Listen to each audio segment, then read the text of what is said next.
Hey everybody, this is Way to Fail, back with more Hearthstone card rankings for the new set coming out in Curse of Naxxramas.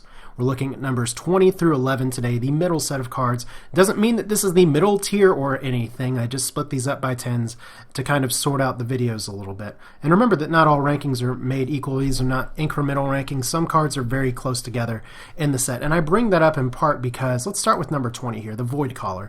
Voidcaller is a card that plenty of Warlocks I'm sure are excited about. It's the class card that you can get from completing a class challenge. And it's pretty good, don't get me wrong, 4/3/4. Good stat line, Death Rattle, putting a demon from your hand in the battlefield. Keep in mind that there are some situations that you need to work through in here. You can kind of control what demons are in your hand sometime, at least because you can tap. But what demons are currently played in the meta right now? Jaraxxus doesn't really play that often. He could be making a comeback in Nax, but I'm not sure because he's a little slow, but he can dominate the late game. I believe this card will put that in. Otherwise, you have your Imps, you have your Void Walker, and you have your nice 7/5 charge. And I do believe putting it in the battlefield if it's on your turn will actually give it charge. I'm pretty sure that's how it works because it's not a battle cry.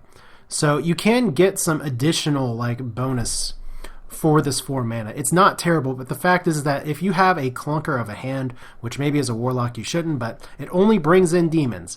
And that's kind of where this is a 20, because demons, while some of them are played, they're not always the strongest cards that you have. And it'd be nice to see there be more demons brought into the set, especially because this setting here, but maybe if we get more of an Outland setting or something, we can get some of those in. But 19, the first legendary in this set, Maexxna. I'm not exactly sure how to pronounce that, and I hate it because I've run in this dungeon in World of Warcraft so many times.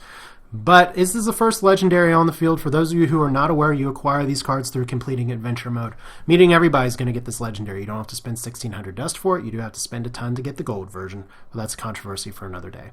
2/8 for 6 mana. Not my favorite stat line in the world. One reason it comes down here.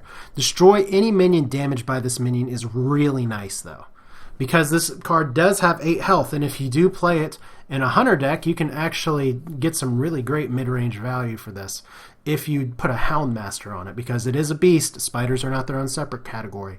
So that is the second card that has this ability, the other one being a nice little serpent that I'm just forgetting the name of because I'm so professional.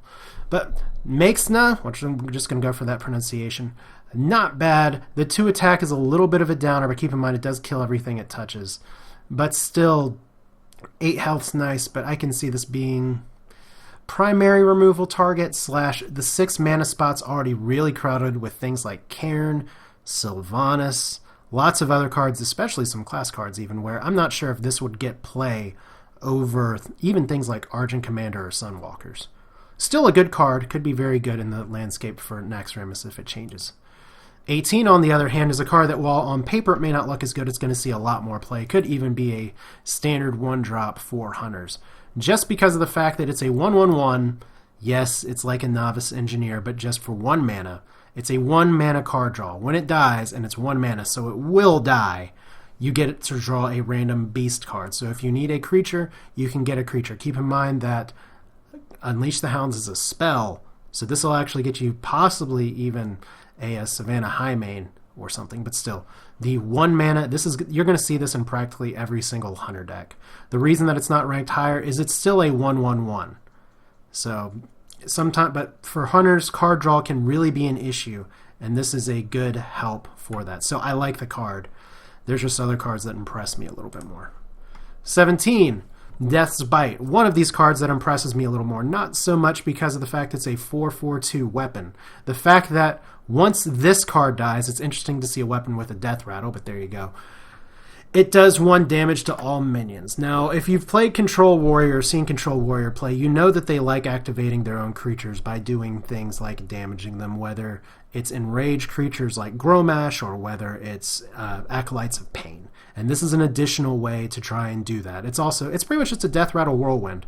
So that can do a ton of damage. This is a great anti-aggro card. Lots of utility. I'm pretty sure you even get the 1 damage to all minions if it gets Harrison Jones, which is a weird way to put it, but I like it. It's good. Should see some play in decks. I find that Arcanite Reaper is awesome memories as I have it from World of Warcraft.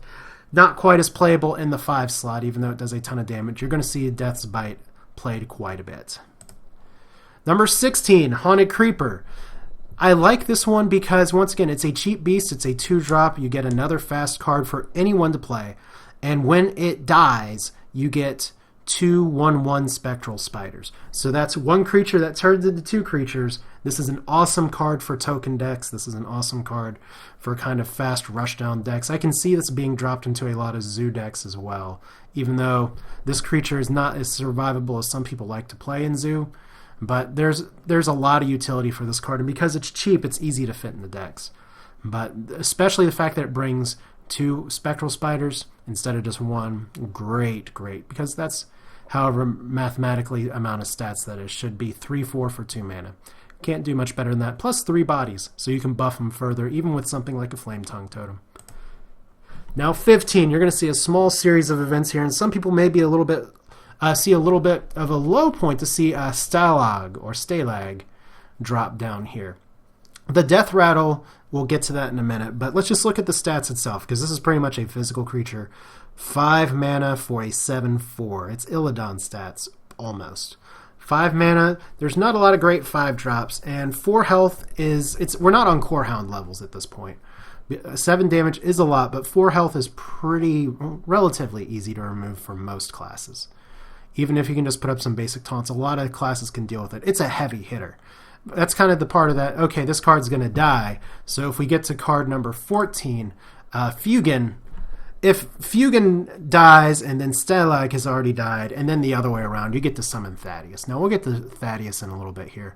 But the reason Feugen is rated a little bit higher than here is because he's a 4/7, and 4/7s tend to survive things more. So yes, he doesn't hit as hard, but it's kind of like, why do people like Chillwind Yetis? Why do people like Ogre so much? It's because they have that 1 more health. It allows for more trades. So this creature's beefier, it's better. And more importantly, if the last one that dies doesn't get silenced, then you get to summon card number 13, which is Thaddius. Now, why is Thaddius 13 when it is a 10/11/11? Which you do not even have to pay to summon. The reason is that you can't bank on Thaddeus. Thaddeus is a good card, even though it can get big game huntered, even though if it gets face manipulated, it can be an issue, even though all the big removal things apply. And if it gets freezing trapped, good night, it's not coming back out.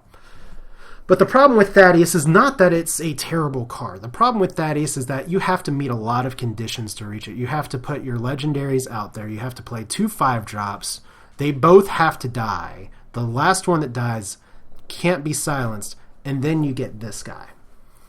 That's a lot of conditions. Now, there's decks that can make it through 30 cards, and if you're playing a control deck, you may be more likely to see Thaddeus than otherwise. But that's the reason he's down here a little bit lower. Not because he's bad. He's good. He's shiny. He's sparkly. But at least on the bright side, if we'll just go back to 14 and 15, at least it's not like the actual raid where you have to kill these guys within like a turn or it's an instant wipe. It's just you can kill one on turn 6, have one die on turn 6, have one die 10 turns later, and then Thaddeus comes. So, big scary thing for your opponent. But once they see you play it, you're going to have to expect them to save some removal to deal with it. Or try and rush you down. Number 12, the Anub'ar Ambusher. I love the Nerubians just in general. Wish they got better treatment in WoW. But this is a rogue class card, and it's an interesting card in a lot of ways. A 4/5/5 is really good stats. The Death Rattle, return a friendly minion to your hand. It may seem kind of at first. But you got to remember what kind of things rogues play. They like to play SI agents. Those 2 do 2 damage when you combo them. They like to play Earthen Ring Farseers. That does 3 healing. They like to play all kinds of things. Let's not even get into the Leroy play. If you can pull that off with this. It's essentially could be I don't want to say an additional shadow step because it doesn't reduce the mana cost. But it lets a class that doesn't play a ton of creatures all the time. Well, if you're playing Cancer Rogue or Temper Rogue, you tend to play more. That's all well and good. But what makes this card ranked a little bit higher for me than maybe in general is that it's a 4-drop. And 4 has always been kind of a sore spot for Rogue. And this is a card that really fills the curve very well. So you're going to be seeing a lot of Rogues play this. It's a strong card even on its own merits, even if it can't return somebody else to your hand. And because it's a Death Rattle instead of what you have with Secrets, this is something that a Rogue could potentially activate on his own turn or her own turn. So I like it. It's good. Which brings us to number 11, the Unstable Ghoul, a card that some people are going to be surprised to see this high, other people are going to be expecting it just fine. It's a good card. Now, there's some interesting play that kind of goes along with it because it does deal 1 damage to all minions, and it's a taunt. But that means that you can activate your Acolyte of Pain if you happen to have that out. It means that you can deal with all kinds of aggro as well. Not only is it a taunt, but it can do additional damage. It could give your Swipe extra reach. It could give your Consecrate extra reach. It could make for some even crazier Wild Pyromancer plays if you can pull that off. Hell, even Paladin could try and do something along the lines of Equality, Unstable Ghoul, everybody cries or everybody dies.